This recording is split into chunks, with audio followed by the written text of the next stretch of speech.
YouTube এই থেকে শুভ অপরাহ্ন প্ল্যাটফর্মটি বা যে এই অপরাজেয় প্ল্যাটফর্মটির বাংলা লোগো ভাস্কর্য নির্বাচন করা ঢাকা কর্মসূচির আজকের বিশ্ববিদ্যালয়ের ক্লাসে একটি অন্যতম। তোমাদের স্বাগত।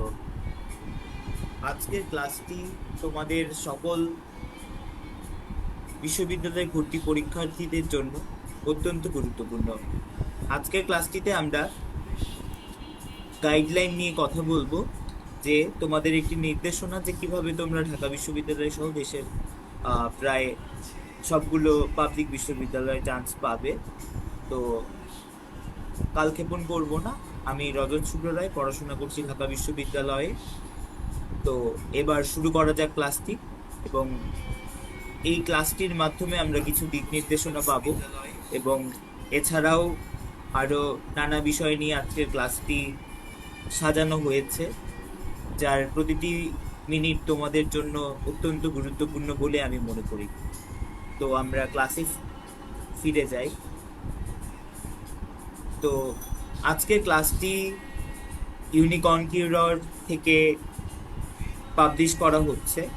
ইউনিকর্ন কিউরর হচ্ছে আমার প্রতিষ্ঠা করা লার্নিং প্ল্যাটফর্ম, যেটির মাধ্যমে তোমরা ঢাকা বিশ্ববিদ্যালয় সহ দেশের অন্যান্য পাবলিক বিশ্ববিদ্যালয়ে চান্স পাবার বিভিন্ন উপায় সহ, এছাড়াও আহ, ঢাকা বিশ্ববিদ্যালয়ে ইউনিটে বিশেষ করে ভর্তি সুযোগের ক্ষেত্রে এটি অগ্রণী ভূমিকা পালন করবে আশা করি। এবং নানা এডুকেশনাল কন্টেন্ট আমরা আসলে দিচ্ছি ইউনিকর্ন কিউরের পক্ষ থেকে, এবং এটি হচ্ছে আপাতত অনলাইন ইউনিভার্সিটি অ্যাডমিশন কোচিং, এবং খুব শীঘ্রই আমাদের কোর্স আসতে চলেছে। আশা করব আজকের ক্লাস তোমাদের জন্য অত্যন্ত গুরুত্বপূর্ণ এবং অর্থবহ হয়ে উঠবে। তো সকলকে ইউনিকর্ন কিউরের পক্ষ থেকে ক্লাসে স্বাগতম জানাচ্ছি। আজকে ক্লাসে মূলত আমরা তোমাদের গাইডলাইন নিয়ে কথা বলবো। এছাড়াও আহ, তোমরা জানো কিনা জানি না, যেহেতু আজ আমাদের এই ইউনিকর্ন কিউরের প্ল্যাটফর্মটি মূলত অপরাজেয় বাংলার পাশে যে কলা ভবন এবং সামাজিক বিজ্ঞান অনুষদ, সেই দুটো থেকে যে অপরাজেয় বাংলা ভাস্কর্য এবং ঢাকা বিশ্ববিদ্যালয়ের একটি অন্যতম ভাস্কর্য, সেটির চিন্তা করে মূলত আসলে এই প্ল্যাটফর্মটি বা এই প্ল্যাটফর্মটির লোগো নির্বাচন করা হয়েছে।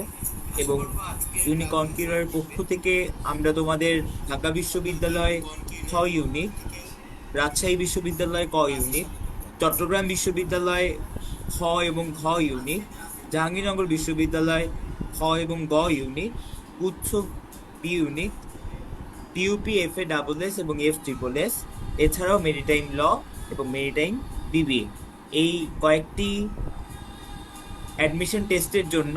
এবং এই অ্যাডমিশন টেস্টগুলোতে শিক্ষার্থীদেরকে তৈরি করার জন্য আমাদের এই প্রয়াস। এবং এই ক্লাসটি একটি অন্যতম ফ্রি ক্লাস, যেখানে তোমরা একটি ক্লাসের মধ্যে গাইডলাইন তো পাচ্ছ, এর সাথে সাথে তোমরা ঢাকা বিশ্ববিদ্যালয়, রাজশাহী বিশ্ববিদ্যালয়, চট্টগ্রাম বিশ্ববিদ্যালয়, জাহাঙ্গীরনগর বিশ্ববিদ্যালয়, গুচ্ছ অধিভুক্ত 24 বিশ্ববিদ্যালয়, পিইউপি এবং মেরিটাইম বিশ্ববিদ্যালয়ের এক্সাম সিস্টেম এবং এ ব্যাপারে তোমরা একটি ব্রড ধারণা পেতে চলেছ।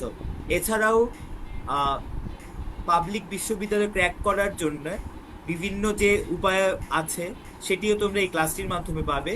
সাথে পাচ্ছ পূর্ণাঙ্গ বুক লিস্ট, এবং সেই বুকগুলো যদি তুমি খুব মনোযোগ দিয়ে শেষ করতে পারো, আশা করা যায় যে ঢাকা বিশ্ববিদ্যালয় সহ দেশের যে কোনো পাবলিক বিশ্ববিদ্যালয়ে তুমি ভর্তির সুযোগ পেতে চলেছ। এছাড়াও কি টপিকস, অর্থাৎ আমরা আসলে পড়াশোনা করি ঠিকই, কিন্তু আসলে আমরা জানি না যে ঠিক কোন জায়গা থেকে আমাদের পড়াশোনাটা করাটা জরুরি।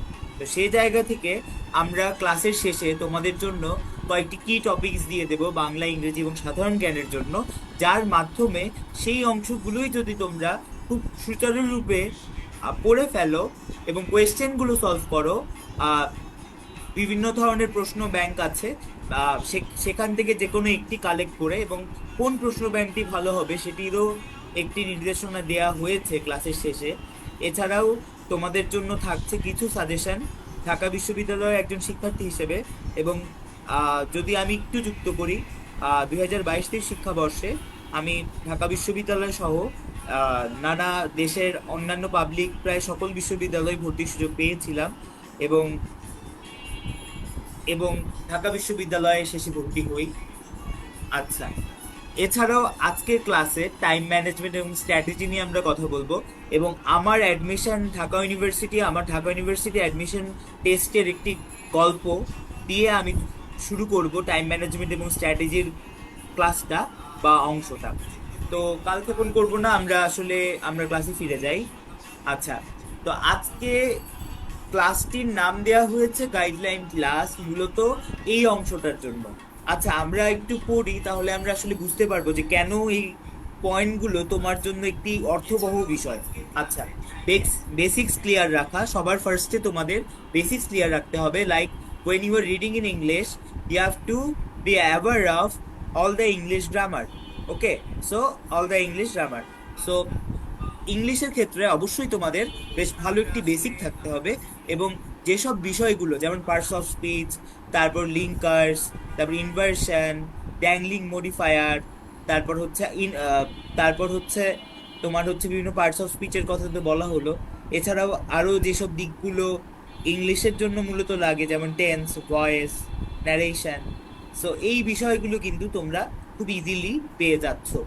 সো বেসিক্স ক্লিয়ার রাখা আসলে খুবই জরুরি এবং বিশেষ করে ইংরেজি গ্রামারের ক্ষেত্রে তোমরা যদি প্রিপারেশনটা ভালো না নাও, যেমন নাউন ক্লজ কি, তারপর হচ্ছে প্রিপোজিশনাল ক্লজ কি, এই যে ক্লজ কোনটা ফ্রেজ, তারপর ইডিয়ম আছে, আরো নানা দিক আছে যেগুলো থেকে আসলে প্রশ্নটা আসলে বেশি আসে। এবং আজকের ক্লাসে আরো একটি বিষয় যুক্ত করা প্রয়োজন, যে আজকে যেহেতু আমি ইংলিশের টপিকগুলো দিয়ে দিচ্ছি ক্লাস শেষে, আমি একটু জাস্ট টপিকে ঘুরে আসি একদম শেষের দিকে, তাহলে আমি হয়তো আর একটু ভালো বোঝাতে পারবো। ইংলিশের ক্ষেত্রে আমরা আসলে এখানে টপিক সাজেশন দিয়েছি, যেখানে voice, narration, question tag, spelling, parts of speech, noun, adverb, adjective, pronoun, verb, preposition, right form of verb, determiner, gerund, dangling modifier, phrase and clause, vocabularies, group verb, one word substitution, proverbs, parallelism, redundancy, pinpoint error, sentence correction, conditionals, analogy. অর্থাৎ ইংলিশের overall যেসব গ্রামারে তোমাদের focus বেশি করতে হবে, সেগুলো কিন্তু এখানে খুব সুন্দর করে বর্ণনা করা হয়েছে এবং এটি করা হয়েছে আসলে মূলত কোয়েশ্চেন ব্যাংক অ্যানালাইসিস করে। এবং সবচেয়ে মজার ব্যাপার, এটা আসলে তোমাদের জন্য তৈরি করা হয়নি। যখন আমি অ্যাডমিশন ফেজে তোমাদের মতোই স্টুডেন্ট ছিলাম এবং অ্যাডমিশন ক্যান্ডিডেট ছিলাম, তখন কিন্তু আমি বিভিন্ন প্রশ্ন ব্যাংক ঘেটে আসলে জয় জয় জয়করি জয়কলি প্রশ্ন ব্যাংক এবং পানকৌড়ি প্রশ্ন ব্যাংকটা আমি পড়েছি। তো এই দুটো প্রশ্ন ব্যাংক থেকে আমি আসলে আহ, কোন কোন প্রশ্ন বা কোন জায়গা থেকে বেশি কোয়েশ্চেন আসে সেই অর্ডারে সাজানো হয়েছে। যেমন অ্যানালজি আসলে খুবই কম আসে, তারপর ধরো পিন পয়েন্ট এরর খুব কম আসে, তারপর প্যারালালিজম, রিডান্ডেন্সি, তারপর হচ্ছে তোমার ওভারঅল যদি চিন্তা করি তো ওয়ান ওয়ার্ড সাবস্টিটিউশন, এগুলো একটু কম আসে। তো এগুলো কিন্তু শেষে রয়েছে তাই। এবং যে বিষয়গুলো মাস্ট আসবে, লাইক ভয়েস চেঞ্জ একটা থাকতে পারে, ন্যারেশন থাকতে পারে, কোয়েশ্চেন ট্যাগ থাকতে পারে, স্পেলিং থাকতে পারে, পার্টস অফ স্পিচ থাকতে পারে, noun, adverb, adjective, pronoun, verb, preposition, এগুলো কিন্তু মাস্ট থাকে। এছাড়াও রাইট ফর্ম ভার্ব, ডিটারমিনার, জিরান কোনটা, ইনফিনিটিভ কোনটা, পার্টিসিপেল কোনটা, ড্যাংলিং মডিফায়ার, এগুলো কিন্তু খুব বেশি আসে। সো সে অর্ডারই আসলে সাজানো।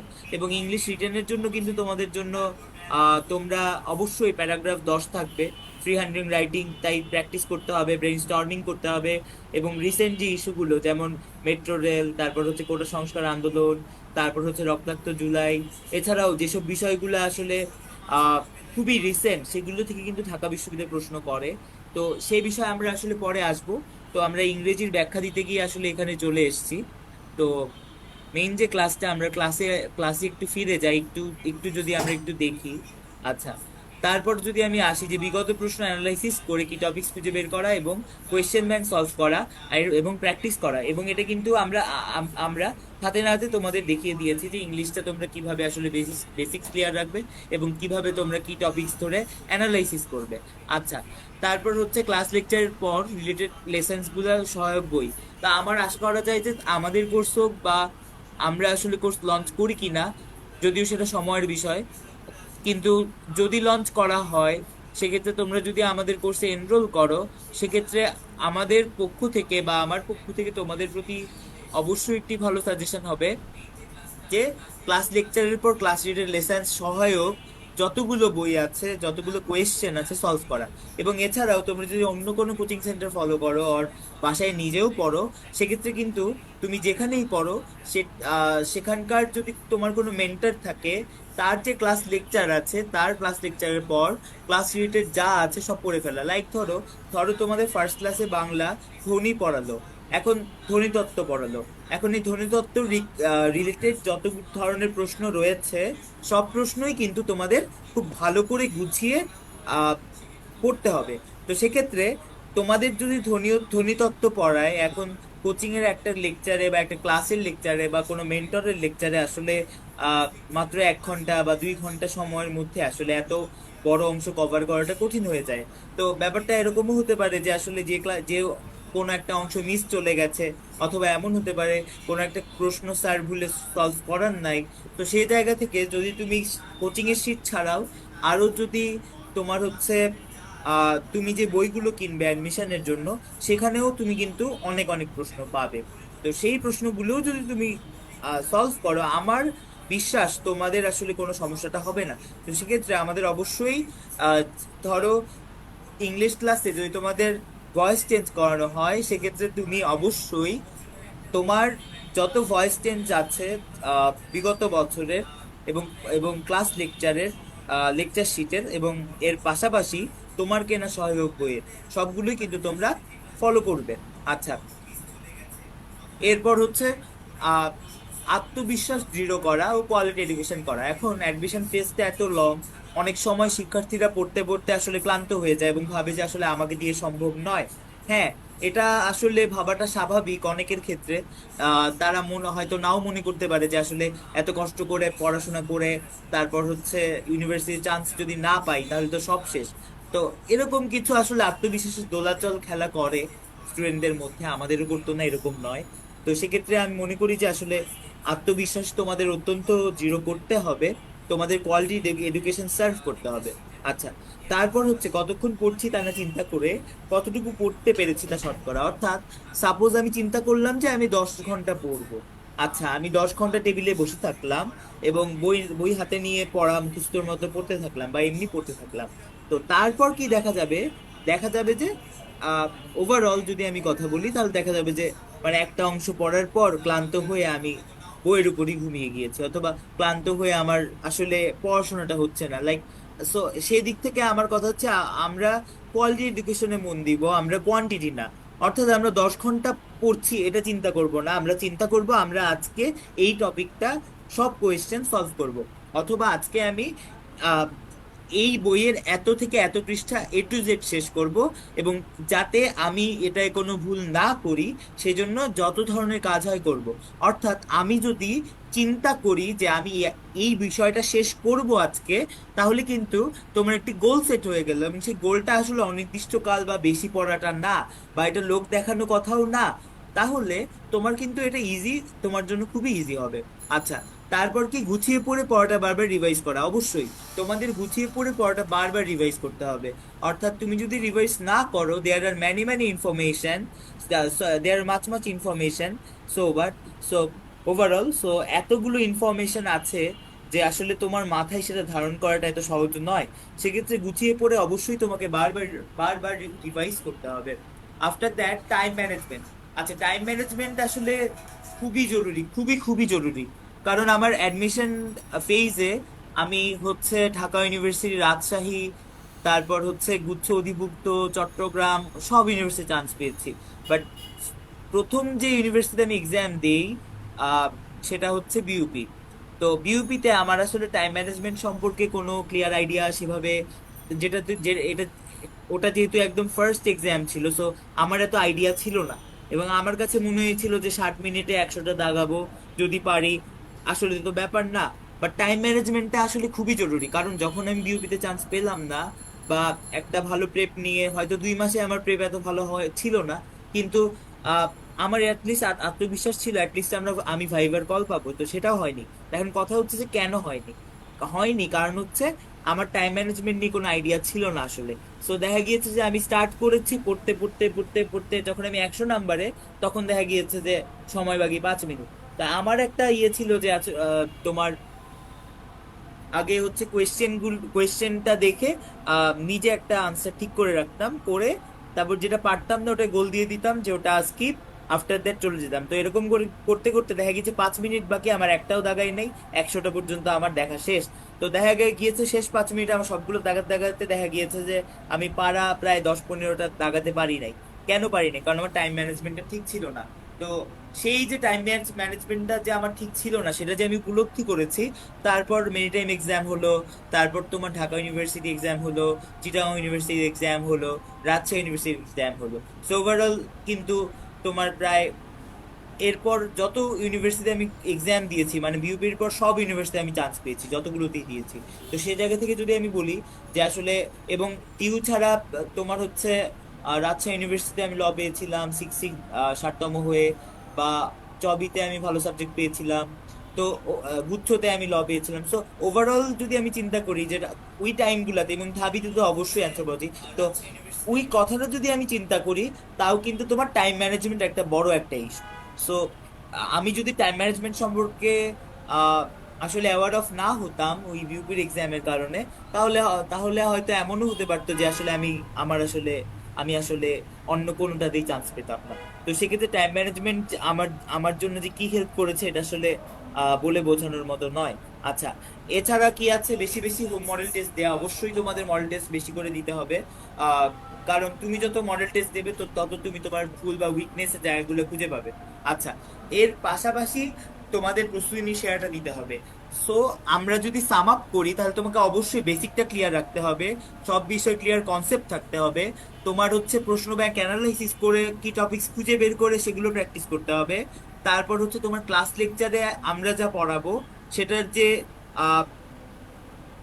লেকচার শিট, সেই লেকচার শিট পড়ে তোমার সহায়ক বইয়ে যা আছে কোয়েশ্চেন বা যাই থাকুক, সেটা সলভ করতে হবে।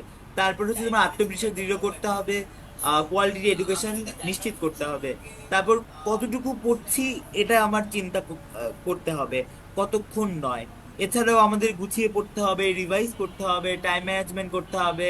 তারপর হচ্ছে আহ হোম হোম মডেল টেস্ট বেশি বেশি দিতে হবে। সো নিজের এফোর্টটা আসলে দেওয়ার সময় এখনই, কারণ এখন যদি তুমি এফোর্টটা ভালো করে দাও, হয়তো আর 6টা মাস পর তোমার যখন রিয়েল এক্সাম হবে, ঢাকা ইউনিভার্সিটি অ্যাডমিশন টেস্ট হবে, তোমার জন্য কিন্তু সেটা খুবই একটা বড় একটা অ্যাচিভমেন্ট হবে। এবং তুমি কিন্তু প্রাচ্যের অক্সফোর্ড কাগজে পড়ার সুযোগ পাবে। এছাড়াও অন্যান্য পাবলিক বিশ্ববিদ্যালয়ও কিন্তু খারাপ নয়। তো সে জায়গা থেকে অন্যগুলোতেও তোমার সুযোগ পাওয়ার সম্ভাবনা বাড়বে। তো যেহেতু এত বিষয় আছে, তো সেক্ষেত্রে আমার কাছে মনে হয় যে আসলে তোমার জন্য এটা অনেক ফলপ্রসূ হবে। আচ্ছা, এবার আমরা Dhaka university B unit admission টেস্টের ওভারঅল আমরা জানবো, B unit plus group change. তো সেক্ষেত্রে তোমরা, সবচেয়ে মজার বিষয়, ঢাকা বিশ্ববিদ্যালয়ে বি ইউনিটই হচ্ছে একমাত্র ইউনিট যে ইউনিটে সায়েন্স কমার্স আর্টস তিনটা পর্বের বা তিনটা গ্রুপের স্টুডেন্টদের জন্য প্রশ্ন সেম। তো সেক্ষেত্রে আমরা আসলে এখন যাব। তো ঢাকা ইউনিভার্সিটি বিউ ইউনিট এর সিলেবাসটা যদি আমরা তাকাই, বা মান বন্টন বা মার্কস ডিস্ট্রিবিউশনের দিকে যদি আমি তাকাই, তাহলে আমি দেখব বাংলায় মোট 35 মার্ক, এর মধ্যে এমসিকিউ 15, রিটেন 20। ইংলিশে মোট 35 মার্ক, এমসিকিউ 15, রিটেন 20। জেনারেল নলেজে মার্ক হচ্ছে 30, যেটা শুধু এমসিকিউ। অর্থাৎ এর মধ্যে তোমার মোট এমসিকিউ আছে হচ্ছে 60মার্ক, এবং রিটেন হচ্ছে 40। এবং সবচেয়ে মজার ব্যাপার, এখানে হচ্ছে তোমার প্রতিটা ভুলের জন্য 0.25 কাটা যাবে, অর্থাৎ 4/1 কাটা যাবে। আচ্ছা, এটাও আমরা ধরলাম। এরপর এটার পাশ করার কিছু শর্ত আছে। যেমন ধরো, আহ, বাংলায় তোমাকে এমসিকিউতে ন্যূনতম 5 পেতে হবে, 5 বা 6, হ্যাঁ পেতে হবে। তারপর তোমার ইংলিশে তোমাকে অবশ্যই এমসিকিউতে ওরকম টাইপ মার্কস পেতে হবে। জেনারেল নলেজে তোমাকে অ্যাটলিস্ট 10 পেতে হবে। তারপর রিটেনের ক্ষেত্রে বাংলায় তোমাকে অবশ্যই 20-এ 5 পেতে মানে 5-এ পাস, ইংলিশেও 5। কিন্তু আবার এই দুটো 10 হয় কিন্তু হিসাব হবে 11, 11-র নিচে হলে আবার সমস্যা। আবার ওই 24 মার্ক তোমার হচ্ছে তাহলে ওভারঅল হয় পাস, কিন্তু দেখা যাবে যে সেটার একটাও আসলে হচ্ছে না। তো ওভারঅল তোমাকে 40 মার্কস এনশোর করতে হবে আহ এমসিকিউ এবং এমসিকিউতে, এমসিকিউ এবং রিটেন মিলিয়ে। তো সে জায়গা থেকে আসলে প্রতিটা অংশে আলাদা আলাদা পাস যেহেতু আছে, সুতরাং এটা কিন্তু আসলে খুব সহজ হবে না। তো এই হচ্ছে ঢাকা ইউনিভার্সিটি মার্কস ডিস্ট্রিবিউশন। এরপর হচ্ছে সবচেয়ে বড় ব্যাপার হচ্ছে সায়েন্স গ্রুপ এবং বিজনেস স্টাডিজ গ্রুপ থেকেও ঢাকা ইউনিভার্সিটি ইউনিটের এক্সাম দেওয়া যায়। এর আগে ডি ইউনিট বলে কোন একটা ওয়ার্ড ছিল, কিন্তু সেই ডি ইউনিটটা আসলে এখন আর নেই। তো যেহেতু ডি ইউনিটের ব্যাপারটা আর নাই, সবাই সব ইউনিট এক্সাম দেয়। তো সেদিক দিয়ে আমি চিন্তা করলে আহ, যেখানে খ ইউনিট শুধু মানবিকের শিক্ষার্থীদের জন্য ছিল বা আর্টসের স্টুডেন্টদের জন্য ছিল বা হিউম্যানিটিস স্টুডেন্ট ছিল, সেটা এখন সায়েন্স গ্রুপ এবং বিজনেস স্টাডিজ গ্রুপ থেকেও হওয়া যাবে। সো এক্ষেত্রে তোমাদের কিন্তু সিলেবাসটাও সেম থাকবে, বাংলা, ইংলিশ, সাধারণ জ্ঞান, মাত্র 3টা সাবজেক্ট। এবং বাংলা ইংলিশ তো তোমরা সেই ছোট থেকে পড়েই আসছো, কিছু বেসিক্স বা কিছু নিউ গ্রামার শিখতে হবে। আর বেসিকটা আসলে খুবই জরুরি, খুবই খুবই জরুরি। আচ্ছা, এর পাশাপাশি হচ্ছে সাধারণ জ্ঞান। সাধারণ জ্ঞান তোমাদের অনেক অনেক বিষয় আছে, পড়তে হবে, আমরা সামনে আগাবো। আচ্ছা, তো ঢাকা বিশ্ববিদ্যালয় হচ্ছে একমাত্র যাদের রিটেন আছে। তো এর আগে তোমার হচ্ছে Bangabandhu Sheikh Mujibur Rahman medical, sorry, Bangabandhu Sheikh Mujibur Rahman maritime ইউনিভার্সিটিতে রিটেন ছিল। তো গত বছর থেকে সেটাও বাদ দেওয়া হয়েছে। এবং এছাড়াও বিউপিতেও কিন্তু তোমার রিটেন, সরি রিটেন না, ভাইভা ছিল। তো ভাইভাটা এবার এখন থেকে আর নেই। আচ্ছা, তো এই ক্ষেত্রে বাংলায় 20 এবং ইংরেজিতে 20, আগেও বলেছি। এর মধ্যে বাংলায় অনুধাবনমূলক প্রশ্ন থেকে থাকবে 10 মার্ক, এবং বাকি 10 আসবে ব্যাকরণ বা বিচরণ অংশ থেকে, বিরচন অংশ থেকে। আচ্ছা, ইংরেজিতে প্যারাগ্রাফ রাইটিং এ মোট হচ্ছে 20 মার্ক। এর মধ্যে ইংরেজিতে মোট মার্কস হচ্ছে 20, বাট ইংরেজিতে প্যারাগ্রাফ রাইটিং এ মার্ক হচ্ছে 10। আর বাকি 10 হচ্ছে সেন্টেন্স মেকিং এবং রাইটিং পার্ট থেকে। এবং বিভিন্ন সময় সামারি রাইটিং, থেম রাইটিং এসবও আসতে পারে। আচ্ছা, তারপর ঢাকা ইউনিভার্সিটি বি ইউনিটের নম্বর বন্টনের কথা যদি আমি বলি, তাহলে মূল পরীক্ষা হচ্ছে 100 নম্বর। বাকি 20 কাউন্ট হবে হচ্ছে মাধ্যমিক বা উচ্চ মাধ্যমিকের ফল অনুযায়ী। এর মধ্যে মাধ্যমিক 10 এবং উচ্চ মাধ্যমিক 10। অর্থাৎ আমি মাধ্যমিকে যত জিপিএ পেয়েছি, ঠিক আহ, তার দ্বিগুণ হিসাব করা হবে। অর্থাৎ তুমি যদি মাধ্যমিকে 5 পাও, তাহলে সেটা 10 হয়ে যাবে। আর উচ্চ মাধ্যমিকে তুমি যা পাবে তার দ্বিগুণ। অর্থাৎ উচ্চ মাধ্যমিকে তুমি যদি 5 পাও, তাহলে 10। অর্থাৎ তোমার 20 নাম্বার এক্সাম হচ্ছে 100 নাম্বারের। আর আরো 20 থাকে তোমার রেজাল্টের ওপর। সো রেজাল্টেও গুরুত্ব দেওয়াটা অতি জরুরি। কিন্তু যদিও তোমার প্রস্তুতি যদি ভালো হয়, তাহলে তোমার রেজাল্ট তোমার জন্য ব্যারিয়ার হবে না, কারণ সেই ডিফারেন্সটা হবে 1 বা এরকম, বা 2, বা হাইয়েস্ট 2.5। সো সেই জায়গা থেকে তোমার প্রিপারেশন যদি ভালো হয়। সো আমার ঢাকা ইউনিভার্সিটিতে আমার কিছু ফ্রেন্ড ছিল যারা এইচএসসি তে 4 বা 3 এরকম টাইপ পেয়েছে, বাট দেখা গিয়েছে যে ঢাকা বিশ্ববিদ্যালয়ে বেশ ভালো সাবজেক্টে পড়াশোনা করছে। তো সেই জায়গা থেকে আমারও বিশ্বাস যে তোমরাও যদি অ্যাডমিশন টাইমে এফোর্টটা আসলে দাও, এফোর্টলেস না হও, তাহলে অবশ্যই তোমরা ওভারকাম করতে পারবে। আচ্ছা, এরপর হচ্ছে ঢাবি। ঢাবি হচ্ছে খ ইউনিটে কাটমার্কসে চলে আসলাম। তো গত বছর 22-23 শিক্ষাবর্ষে এমসিকিউ রিটেন মিলিয়ে আমরা যা জানতে পেরেছি, 100-তে তুমি যদি 53 থেকে 55 পেতে এবং ফলাফল সহ যদি 72 থেকে 74 পেতে, তাহলে কিন্তু তোমার একটা সিট নিশ্চিত।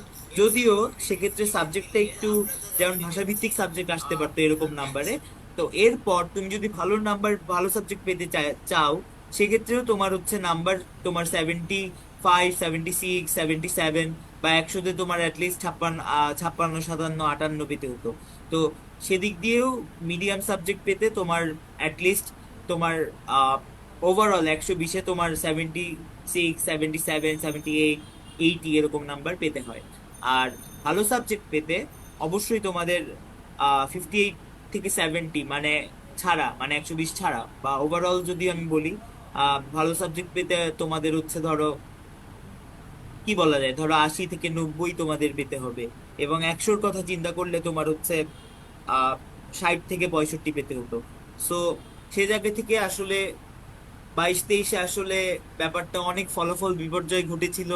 বাংলায় তোমার 15টা এমসিকিউর মধ্যে 4টে এমসিকিউ কনফিউজিং ছিল, যেটার একাধিক উত্তরও ছিল, এর কোয়েশ্চেনে ভুল ছিল। এছাড়াও তোমার ইংলিশে আমাদের সময় টার্সিয়ারি এডুকেশন এসেছিল প্যারাগ্রাফ, তো এটা একটু কঠিন, এটা কিন্তু আসলেও আননোন ছিল, যদিও আমি এক্সামের 2 দিন আগে কোনোভাবে বুঝছো সলভ করতে গিয়ে টার্সিয়ারি এডুকেশন সম্পর্কে জানতে পারি যে এটা কি ছিল। যেটা সে এডুকেশন হচ্ছে বিশ্ববিদ্যালয় ভিত্তিক বা বা উচ্চশিক্ষার যে ব্যবস্থা পড়াশোনা সেটা। তো এছাড়াও সাধারণ জ্ঞানেও প্রায় সাম্প্রতিক থেকেই প্রায় 16টার মতো প্রশ্ন এসেছিল। তো ওভারঅল যদি আমি চিন্তা করি যে 22-23-এ আসলে ফলাফল অনেক বিপর্যয় ঘটেছিল। তো এবছর কিন্তু আবার তুলনামূলক সহজ প্রশ্ন হয়েছে এবং কাটমার্ক বেড়েছে। তো গতবার তুলনায় এবারের কথা চিন্তা করলে আহ এবছর আহ যেটা 72-74 দেখাচ্ছি সেটা আসলে 78 ছিল, অর্থাৎ 78 থেকে 80 এরকম ছিল। যেটা আমি 58 থেকে 70 দেখাচ্ছি ওটা ছিল আহ 62 থেকে 75 বা এর বেশি। তো সব জায়গা দিয়ে সবকিছু মিলাই চিন্তা করলে যে 2023-24 সেশনে কাটমার্ক অবশ্যই বেড়েছে, কারণ প্রশ্নের মানটা বা প্রশ্নটা হয়তো তুলনামূলক সহজ হয়েছে 22-23-এর অপেক্ষা। এবং আহ আসলে এতটুকু দিয়ে আসলে কিছু বোঝানো সম্ভব না, বিশেষ করে কাটমার্ক দিয়েও বোঝানো সম্ভব না। কারণ হচ্ছে প্রতি বছরই আসলে প্রশ্নের মান অনুসারে আসলে কাটমার্কটা ডিফার করে। আচ্ছা, এরপর যদি আমরা আসি যে একটা মজার বিষয়, যে মানবিক বিভাগ থেকেও ঢাকা বিশ্ববিদ্যালয়ে গণিত এক্সাম দেয়া যায়, এবং ইউনিট 2022-23 সেশন থেকে নেই। সেক্ষেত্রে একটা প্রশ্ন হতে পারে, তাহলে মানবিক বিভাগের ওরা কি দিয়ে এক্সাম দেবে? আচ্ছা, ইউনিটের ক্ষেত্রে যদি আসি তাহলে আহ তোমরা যারা মানবিকের স্টুডেন্ট তারা ভূগোল, মনোবিজ্ঞান, গণিত, পরিসংখ্যান পড়তে পারবে। কিন্তু এখানে শর্ত হচ্ছে, তুমি যদি গণিতে পড়তে চাও মানবিক থেকে এসে, তোমাকে অবশ্যই এইচএসসি তে গণিত থাকতে হবে। এছাড়াও তুমি যদি পরিসংখ্যান পড়তে চাও মানবিক থেকে কয়নিটে, তাহলেও তাহলেও কিন্তু তোমার অবশ্যই অবশ্যই অবশ্যই পরিসংখ্যান তোমার এইচএসে থাকতে হবে। তো সেক্ষেত্রে এই দুইটা যদি আমি বাদও দিই, এই দুইটার জন্য সিট হচ্ছে 3+3 অর্থাৎ 6। এর বাইরে ভূগোল এবং মনোবিজ্ঞান, তো ভূগোল মনোবিজ্ঞান মিলিয়ে মোট 45টা সিট রয়েছে। তো এই 45টা সিটই মূলত ক ইউনিটে মানবিকদের জন্য রয়েছে। তো সেক্ষেত্রে তোমার সিলেবাস হচ্ছে বাংলা 25, ইংলিশ 25, আইসিটি 25, আহ অর্থনীতি, ভূগোল, মনোবিজ্ঞান, গণিত, পরিসংখ্যান 25। অর্থাৎ তোমার Bangla 10 written, English 10 written, ICT 10 written, আর অর্থনীতি বা ভূগোল বা মনোবিজ্ঞান বা গণিত বা পরিসংখ্যান 10 রিটেন। অর্থাৎ এখানে এই 5টা সাবজেক্টের মধ্যে যে কোনো একটা তোমাকে চুজ করতে হবে, এবং শুধু এই একটাই আনসার করতে হবে। আচ্ছা, এবং তুমি যদি এমসিকিউতে একটা আনসার করো বা রিটেনে সেটা না করো, সেক্ষেত্রে সেটা অন্য কিছু হতে পারে। আচ্ছা, এরপর যদি আমি আসি, সেটা হচ্ছে যে মানবন্টনে, সেটা হচ্ছে যে বাংলা তোমার 15 এমসিকিউ 10 রিটেন, ইংরেজি 15 MCQ 10 written, ICT 15 MCQ 10 written, এবং আদার সাবজেক্ট হচ্ছে 15 আর 10, মানে সেটাই। এরপর হচ্ছে গণিত। গণিতে হচ্ছে আহ মানবিক থেকে সিট আছে মোট 25টা, এর মধ্যে কোটা ছাড়া আছে 22টা। তো এর মধ্যে বাংলায় 12টা এমসিকিউ, ইংলিশে 12টা এমসিকিউ, আইসিটি তে 12টা এমসিকিউ, এবং ইকোনমিক্স আর স্ট্যাটিস্টিক্স এর থেকে 24টা এমসিকিউ আসবে। এবং রিটেনের ক্ষেত্রে বাংলা 10, ইংলিশ 10, আইসিটি 10 এবং ইকোনমিক্স 10। অর্থাৎ এর মধ্যে অবশ্য তোমার যদি মানবিকে ইকোনমিক্স থাকে, তাহলে তুমি গণিতের এক্সাম দিতে পারবে। অথবা তোমার যদি স্ট্যাটিস্টিক্স থাকে, তাহলেও তুমি মানবিক থেকে গণিত এক্সাম দিতে পারবে। তো এই হচ্ছে বিষয়, যে মানবিক বিভাগ থেকেও গণিতে দেয়া যায়। তো এখন প্রশ্ন হচ্ছে, মাত্র এত কম সিট, এখন আমি বলি যে তোমাদের মধ্যে যারা টপ 80-তে থাকবে বা টপ 70-তে থাকবে মানবিক থেকে গণিতে, তারা প্রায় সবাই সিট পাবে। কেন পাবে? কারণ যে ছেলেটা বা মেয়েটা গণিতে তোমার ধরো মানবিক থেকে এক্সাম দিয়ে টপ 50 বা টপ 100-এ থাকবে, বা টপ 80-তে থাকবে, বা টপ 70-তে থাকবে, তারা দেখবা যে এবং খ ইউনিটেও এর চেয়ে অনেক অনেক ভালো করেছে। অর্থাৎ একজন যদি ল, ইংলিশ ইকোনমিক্স, আইআর এরকম যদি সাবজেক্টগুলো নেয় পায়, তো তারা অবশ্যই কমার্সের সাবজেক্টে আসবে না। তো সেই জায়গা থেকে আসলে 22টা সিট থাকলেও, কোটা ছাড়া 22টা সিট থাকলেও, সেটি গত বছর 22টি শিক্ষাবর্ষে 76 পর্যন্ত গিয়েছিল। সুতরাং এখানে আসলে আহ আশা হারানোর কোনো কারণ নেই। আচ্ছা, আশা করি বোঝাতে পেরেছি। আহ এরপর আমরা চলে আসি ইউনিভার্সিটি অফ রাজশাহী, রাজশাহী বিশ্ববিদ্যালয় ইউনিটে। এবং এই ইউনিটের এই রাজশাহী বিশ্ববিদ্যালয় এই ইউনিটের অংশটা আমার জন্য খুব ঐতিহাসিক এবং দুঃখের, যে আমি রাজশাহী ইউনিভার্সিটিতে 60তম ছিলাম এবং আইন বিভাগে চান্স পেয়েও পড়িনি, বা পড়তে পারি, বা থাকা বিষয় চুজ করেছিলাম অ্যানথ্রোপলজিতে। যাই হোক, এখন আমরা অবশ্যই বলবো যে সব ইউনিভার্সিটি ভালো, এবং অবশ্যই রাজশাহী ল ভালো। আচ্ছা, তো সেক্ষেত্রে আহ সেটা আসলে আমার জন্য ভালো কি ছিল কিনা আমি জানি না, কিন্তু আহ, যাই হোক আসলে এখন রাজশাহী ইউনিভার্সিটির তোমাদের ক্ষেত্রে যদি বলি।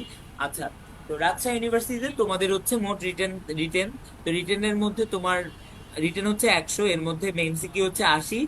আর আর বাকিটা মেবি বাকিটা আচ্ছা, এমসিকিউ হচ্ছে মোট 80, এবং একটা এমসিকিউর জন্য 1.25। অর্থাৎ তোমার রাজশাহী ইউনিভার্সিটির ভর্তি পরীক্ষার সিস্টেমটা একটু ইউনিক এই জন্য, কারণ ওরা 80টা এমসিকিউ দেয় এবং রেজাল্টের উপর কোনো মার্কস থাকে না। যদিও রাজশাহী ইউনিভার্সিটিতে মাত্র 72,000 পরীক্ষা দিতে পারে 4টা শিফটে ভাগ হয়ে রেজাল্টের ভিত্তিতে।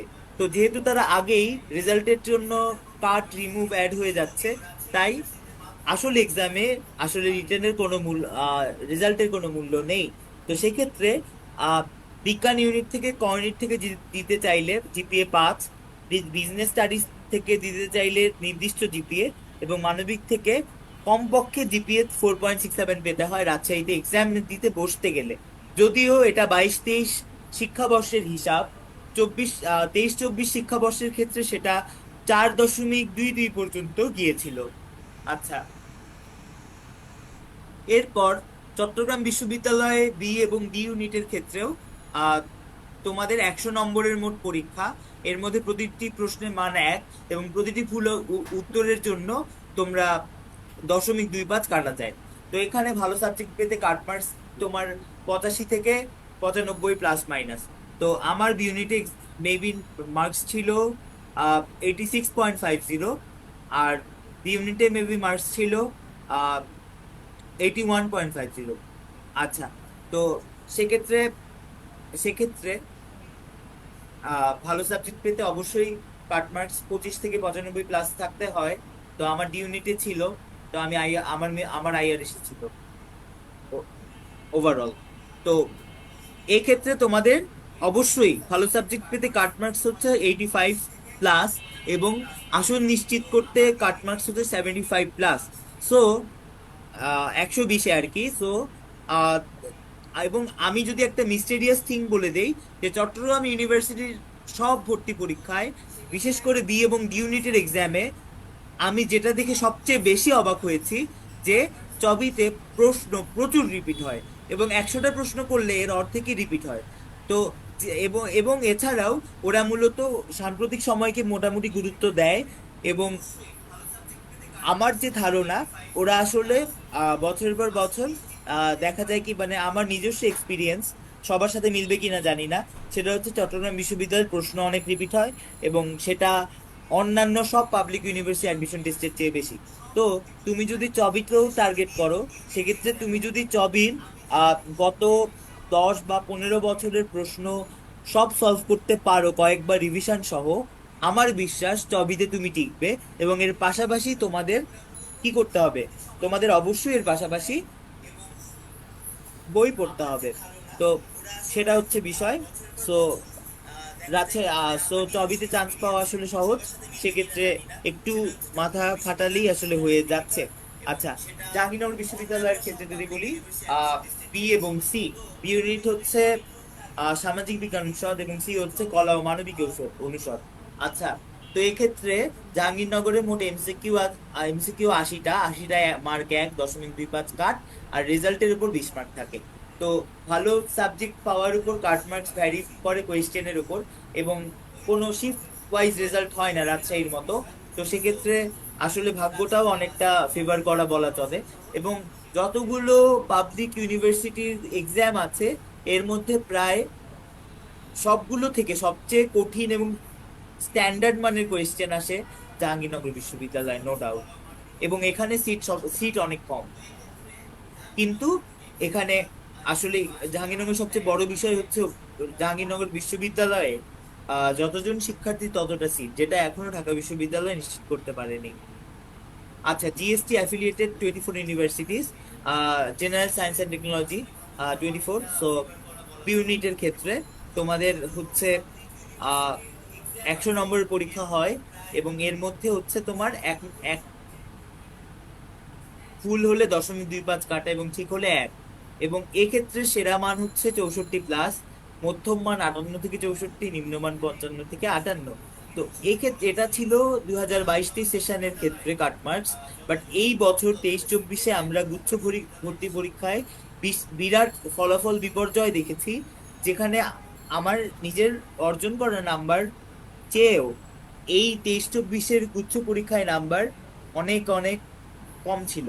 তো সেই জায়গা থেকে মাত্র 72 না 75 ছিল হাইয়েস্ট, যেখানে আমাদের বেলায় ছিল 92 বা 93 হাইয়েস্ট। তো এই জায়গা থেকে যদি আমি বলি যে আসলে কাট মার্কসের ক্ষেত্রে 23-24-এ আমি যদি বলি যে আসলে সেরা ছিল 60+, মধ্যম ছিল 52 থেকে 58, আর নিম্ন মানের বিশ্ববিদ্যালয় ছিল হচ্ছে 52 থেকে 56 এরকম টাইপ। সো প্রতি বছর আসলে কাটমার্ক ডিফার করে, সো এটা নিয়ে আসলে সন্দিগ্ধ হওয়ার কোনো কারণ নেই। আচ্ছা, বঙ্গবন্ধু শেখ মুজিবুর মেরিটাইম ইউনিভার্সিটি, তথা নাম পরিবর্তন করে এখন হয়েছে বাংলাদেশ মেরিটাইম ইউনিভার্সিটি, যদিও এখন অফিসিয়ালি হয়নি, হবে হয়তো। তো ওখানেও তোমার হচ্ছে এমসিকিউ 100, নেগেটিভ মার্কিং হচ্ছে 2.25 পার মিস্টেক, এবং এই ক্ষেত্রে Bangla, English, ICT, GK or higher math or accounting answer করা যায়। আচ্ছা, বিউপির ক্ষেত্রে দুইটা, একটা হচ্ছে faculty of arts and social science, আর একটা হচ্ছে faculty of security and strategic studies অংশ। এক্ষেত্রে এমসিকিউ 100, কোনো ভাইভা ভোজ নেই। 2022-23-এও ভাইভা ভোজ ছিল, 23-24-এ ছিল না। এটা only written, MCQ base 100 MCQ, per রঙে 0.25 মাইনাস হয়। আর Bangla, English, GK, English version question হয় আসলে। আচ্ছা, এবার আমরা বুক লিস্টে আসি, এটা আগেও বলা হয়েছিল। তো এক্ষেত্রে বুক লিস্টে হচ্ছে 24-25 সেশন, 2024 সেশন। সো ওখানে হচ্ছে বাংলায় হচ্ছে ফলো করবি কিংবদন্তি এবং অভিযাত্রী, এবং অভিযাত্রী এটিএম। তো কিংবদন্তি, অভিযাত্রী, এটিএম বাংলার জন্য যথেষ্ট। এছাড়া আরো দুটো বই আছে যারা তোমরা পড়ে দেখতে পারো। এই কিংবদন্তি, অভিযাত্রী এবং বাংলা বিচিত্র, এই তিনটা বই যে কোনো একটা পড়লেই তোমার আসলে অ্যাডমিশনে বাংলার প্রেপ হয়ে যাবে প্রায় 95%, আর প্রায় 100%। সো ওভারঅল আমি যদি বলি যে তুমি কিংবদন্তি, বাংলা বিচিত্র, অভিজাতি, তিনটা বইয়ের মধ্যে যে কোনো একটা বই কেনো, একটাই আনা। আর অথবা একটা আগেই কিনে ফেললে তাও কোনো লস নেই, অন্যটা কেনা লাগবে না। বাট আমি যদি তোমার মানে আমাকে যদি বলা হয় একটা বই সাজেস্ট করতে, সেক্ষেত্রে আমি কিংবদন্তিকে এগিয়ে রাখবো। আচ্ছা, আর অভিযাত্রী এটিএম এর বিকল্প নেই, কারণ ওরা বাগধারা, সমার্থক শব্দ, বিপরীত শব্দ, এক কথায় প্রকাশ, পারিভাষিক শব্দ, এছাড়াও বঙ্গানুবাদ যা যা আছে সবই কিন্তু ওরা খুবই পটভূমি সহ, কনটেক্সট সহ, ছবি দিয়ে যথেষ্ট পরিমাণে সুন্দর করে প্রেজেন্টেশন করেছে। সো ওটা পড়লে তোমার কোনো বাগধারা ভুলে যাওয়ার কথা না। তো অভিযাত্রী এটিএম এর আসলে কোনো বিকল্প নেই, আসলেই নেই। ইংলিশের ক্ষেত্রে এছাড়াও অভিযাত্রী এটিএম এর একটি বড় দিক হচ্ছে বাগধারা, সমার্থক শব্দ, বিপরীত শব্দ, বাক্য সংকোচন গুছিয়ে পটভূমি সহ সাজিয়ে দিয়েছে। আচ্ছা, ছবি সহকারে। আচ্ছা, ইংলিশের ক্ষেত্রে অ্যাডমিশন টেস্ট, হাসান জামান ভাইয়ের লেখা লেখা অ্যাডমিশন টেস্ট ট্যাক্সের আসলে কোনো বিকল্প হয় না বা নেই। ইংলিশ বিচিত্রাতে সবচেয়ে বড় বিষয় হচ্ছে এরা কোয়েশ্চেন অ্যানালাইসিস করে দিয়েছে, এবং ক্লিফ স্টোফেল অ্যান্ড ব্যারন স্টোফেলের অংশটাও ওরা যুক্ত করেছে। তো এই বইটাও বাজেন না, ভালো। আর আরেকটি হচ্ছে মেইনলি বিসিএস এর জন্য এই বইটা, বাট ভার্সিটির জন্য অবশ্যই, বাট বিসিএস এর জন্য মূলত এটা অপশনাল। বাট যদি মনে করো তোমার বেসিক অনেক স্ট্রং বা তুমি বেশ ভালো পারবে, তাহলে তুমি মাস্টার্সটা কিনে অ্যাডভান্স প্র্যাকটিসের জন্য তুমি মাস্টার্স।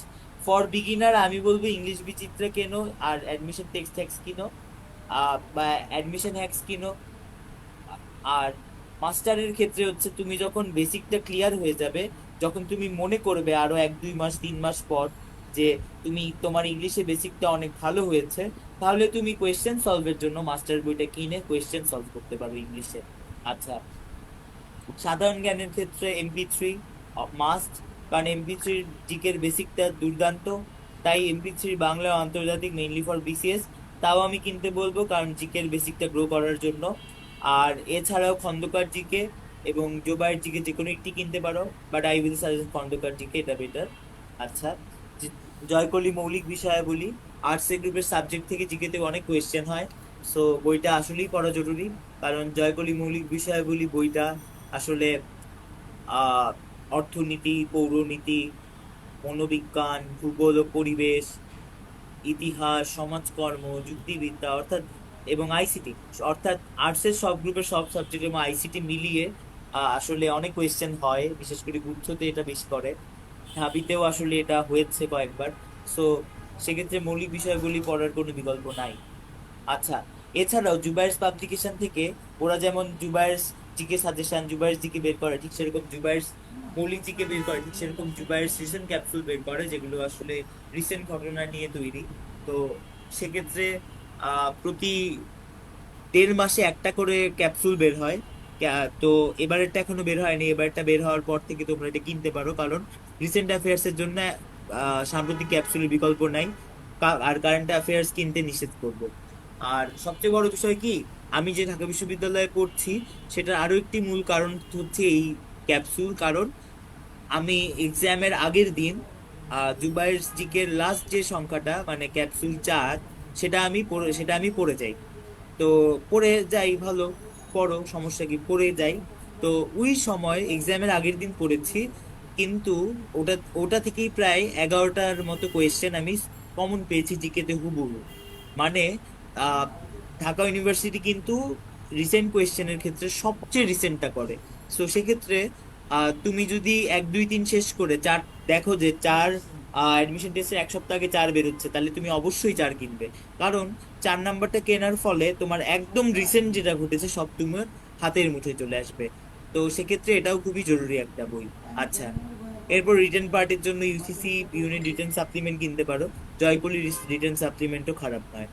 কোয়েশ্চেন ব্যাংকের জন্য ঢাকা বিশ্ববিদ্যালয়ের জন্য সর্বোত্তম কোয়েশ্চেন ব্যাংক আসলেও পানকৌড়ির চেয়ে বেটার আমি নিজেও মনে করি, সেটা হচ্ছে জয়কলি। এরপর হচ্ছে রাজশাহীর জন্য পানকৌড়ি সেরা, জাহাঙ্গীরনগরের জন্য পানকৌড়ি সেরা, চট্টগ্রামের জন্য পানকৌড়ি সেরা, গুচ্ছের জন্য পানকৌড়ি সেরা।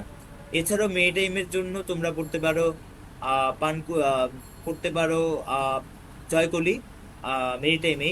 বাট এখানে হয়তো কোনো কারণে টাইপিং মিস্টেক হয়েছে, এখানে জয়কলি হবে। আচ্ছা, আর এছাড়াও বিউপিরও সেম, বিউপিরও জয়কলি প্রশ্ন ব্যাংক আছে। আরেকটি শুনেছি বুস্টার আছে, তো এটাও করতে পারে। আচ্ছা, একটা গ্লেন্স আমি যদি বলি, তাহলে হবে এরকম যে বাংলার জন্য কিনবে কিংবদন্তি আর অভিযাত্রী, ইংলিশের জন্য কিনবে টেক্সট হ্যাক্স ইংলিশ বিচিত্রা মাস্টার, আহ জিকের জন্য কিনবে MP3 বাংলাদেশ আন্তর্জাতিক, খন্দকার জিকে, জয়কলি মৌলিক বিষয়গুলি এবং জোবাইরস ক্যাপসুল। আর কোয়েশ্চেন ব্যাংকের জন্য ঢাকা ইউনিভার্সিটি বিউপি মেরিটাইমের জন্য জয়কলি কোয়েশ্চেন ব্যাংক, এবং রাজশাহী, চট্টগ্রাম বিশ্ববিদ্যালয়, জাহাঙ্গীরনগর বিশ্ববিদ্যালয় গুচ্ছর জন্য পানপুরি কোয়েশ্চেন ব্যাংক ফলো করতে পারো। আচ্ছা, তো আশা করি তোমাদের এই অংশে আমি বেশ ভালোভাবেই বোঝাতে পেরেছি। আর তোমাদের কোনো প্রশ্ন থাকলে করতে পারো, তবে অবশ্যই প্রশ্নটা কমেন্ট বক্সে করো, যাতে আমি উত্তর দিতে পারি, এবং নেক্সট ক্লাসে সেটা উত্তর আসবে, এবং আহ অথবা কমেন্টেও আমি তোমাদের উত্তর দিতে পারবো, সমস্যা নেই। তো কমেন্ট করো তোমরা, এখনই কমেন্ট করো তোমাদের কোনো প্রশ্ন থাকলে। আচ্ছা, এখন আসলটা যে কি টপিক সাজেশন, সেক্ষেত্রে বাংলার জন্য তোমাদের মেনলি পড়তে হয় কি, গদ্য পদ্য, নাটক উপন্যাস, অনুধাবন এবং সারণ, বাংলা প্রথম রিটেন সহ। আর তাহলে আর গ্রামারের ক্ষেত্রে তোমরা বেশি গুরুত্ব দেবে ধ্বনি প্রকরণ, সন্ধি, শব্দতত্ত্ব, ধ্বনি পরিবর্তন, নর্ত ও সত্য বিধান, পদ প্রকরণ, বাক্য প্রকরণ, কারক ও বিভক্তি, সমাস, সংখ্যাবাচক শব্দ, উপসর্গ, বাচ্য, উক্তি এবং বিরোচনাংশ।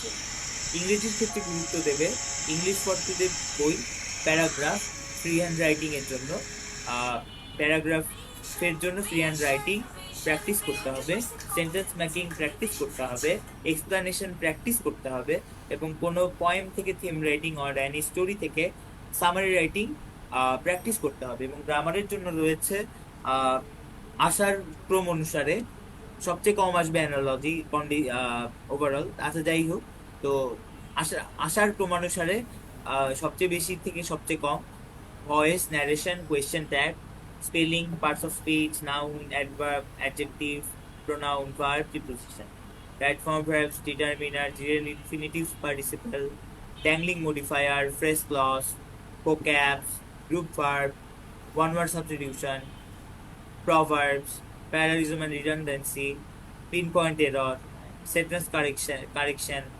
conditionals and analogy. আচ্ছা, জেনারেল নলেজের জন্য আমরা পড়বো বাংলাদেশ বিষয়গুলি, আন্তর্জাতিক বিষয়গুলি, মৌলিক বিষয়গুলি, অতি সাম্প্রতিক বিষয়গুলি। আচ্ছা, তো এর মধ্যে পড়তে হবে মূলত বেশি মহাদেশ সমূহ নিয়ে, অর্থাৎ Asia, Australia, America, Europe, Africa, এগুলো পড়তে হবে। যুদ্ধ বিপ্লব নিয়ে পড়তে হবে।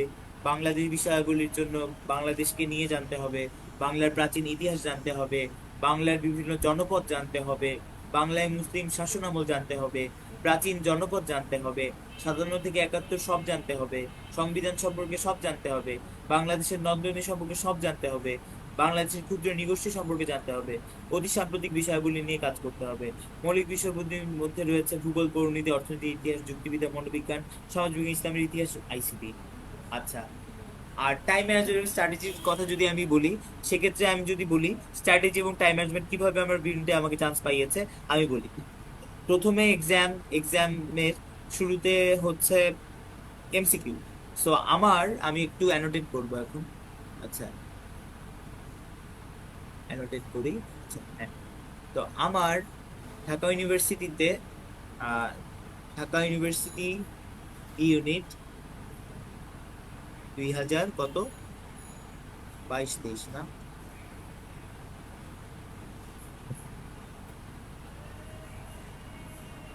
আচ্ছা, ইউবি ইউনিট ইউনিট 23-এ আমার এমসিকিউর ক্ষেত্রে আমার প্ল্যান ছিল সে সে নো টু নেগেটিভ, মানে যা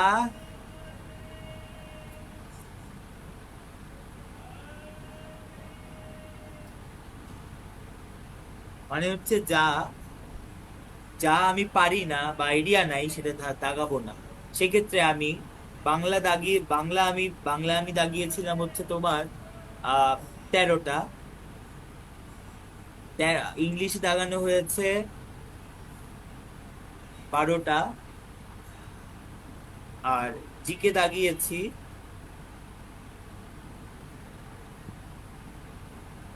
22টা। অর্থাৎ আমি স্কিপ করেছি কয়টা তাহলে, এখানে 2টা, এখানে 3টা, 5টা, আর 8টা আর 5, 13টা। আর ঢাকা ইউনিভার্সিটি অ্যাডমিশন টেস্টে যে ফার্স্ট হয়েছিল, ও কিন্তু ওভারঅল মার্কসই পেয়েছিল এমসিকিউতে 60-এ 52+। অর্থাৎ আমি দাগিয়েছি 47। তো মাত্র 47টা আমি দাগিয়েছি আউট অফ কয়টা, আউট অফ 60। তার মানে কি, আমি নেগেটিভ হোক চাইনি। অ্যাজ আ রেজাল্ট, আমি যদি সব দাগাতাম, এই বাকি 13টার মধ্যে যদি 10টাও ভুল হতো, তাও কিন্তু আমার নাম্বার যা আমি এখন না দাগিয়ে অর্জন করছি তার চেয়ে কমে যেত, এবং কম্পিটিশনের জায়গাটা এখানেই। So you have to know about negative marking. You have to know about strategy of yourself regarding sitting for admission test at Dhaka University or other public universities, and you have to know well about time management also. So these are the keys. So in this case, I will suggest you to make time management properly and with strategy of getting chance. Like আমি যদি আহ লোভ করতাম যে না আমি 60টাই দাগাবো, আমাকে প্রথম হতে হবে, তাহলে কিন্তু আমি কখনোই হয়তো চান্সই পেতাম না। সেই ক্ষেত্রে তোমার প্রিপারেশন বা ওভারঅল যদি আমি চিন্তা করি, তুমি যদি নেগেটিভ মার্কিং না করো তাহলে কিন্তু তোমার চান্স পাওয়ার সম্ভাবনা অনেক বেড়ে যাবে। এবং ফান ফ্যাক্ট যে 47টার মধ্যে অ্যাবাউট 95%ই আমার কারেক্ট ছিল, মানে আমার নেগেটিভ হয়েছে অনেক, খুবই কম। সো যেহেতু, এবং আমার অনেক ফ্রেন্ড আছে আমার চেয়ে বেশি ঠিক হওয়ার পরও নেগেটিভ মার্কিং এর কারণে আমার চেয়ে কম এসছে বা ওদের পজিশন পিছিয়ে গিয়েছে, চান্স পেলো। তো সেই জায়গা থেকে আমি বলবো যে আসলে একটু স্ট্র্যাটেজি ফলো করো ভাই, না হলে টেকা মুশকিল। So you have to be aware of your strategy.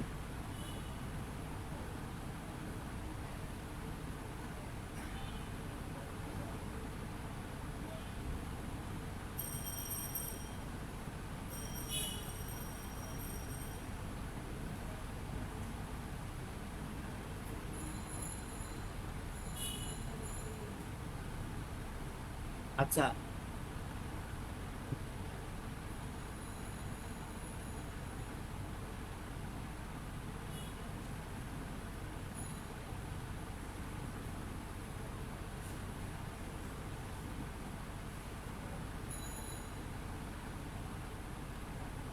আচ্ছা, এবার আমরা পরে চলে যাই। আমরা তো বুঝলাম যে আমার স্ট্র্যাটেজি কি, আমার স্ট্র্যাটেজি হবে say no to negative marking.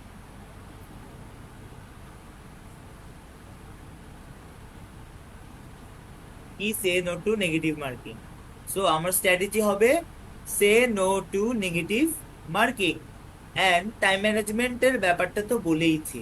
আচ্ছা, এরপর আমরা যদি আসি যে আমাদের ইউনিকনকিউররের ব্যাচ, আমরা চাচ্ছি যে যদি স্টুডেন্ট যদি অ্যাটলিস্ট 20+ হয় তাহলে আমরা এই কোর্সটা রান করব।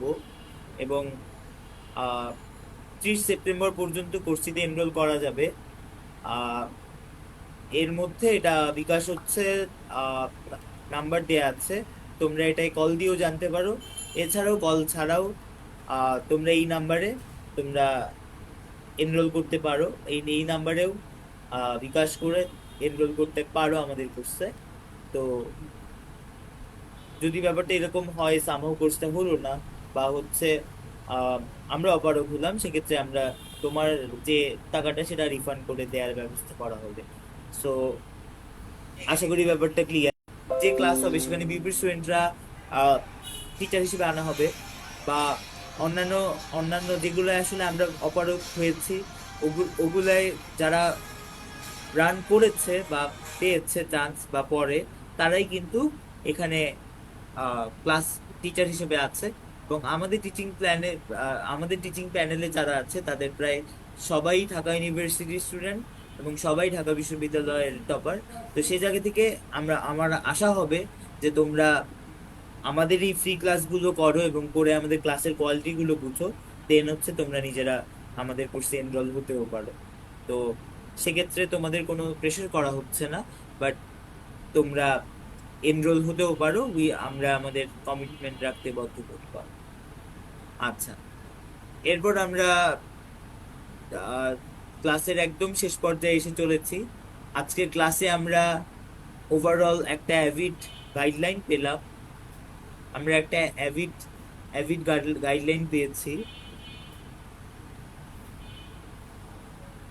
আমরা একটা ভালো গাইডলাইন পেয়েছি আহ যে ক্লাসে। তো সে জায়গা থেকে আমার কাছে মনে হয় যে না, we have done something legit. তো সে জায়গা থেকে সে জায়গা থেকে অবশ্যই আমরা আমাদের সেরাটা দিয়েই কাজ করব। এবং এবং ঢাকা ইউনিভার্সিটি ইউনিকর্ন কিউরর তোমাদের যে কোনো ধরনের কিছুর ব্যাপারে সবসময় বদ্ধপরিকর, এবং আশা করব তোমরা আমাদের সাথে থাকবে। এবং অবশ্যই আমরা কোর্সটা ফাইনালি লঞ্চ করতে পারি বা না পারি, আমরা অবশ্যই কোর্সটি লঞ্চের পূর্বে আমরা আসলে কতটুকু কমিটমেন্টটা রক্ষা করার জন্য কেপাবল সেটা চিন্তা করেই করা হবে। সো কোর্স লঞ্চ হোক বা না হোক সেটা আসলে আহ, সেটা পরে জানানো হবে।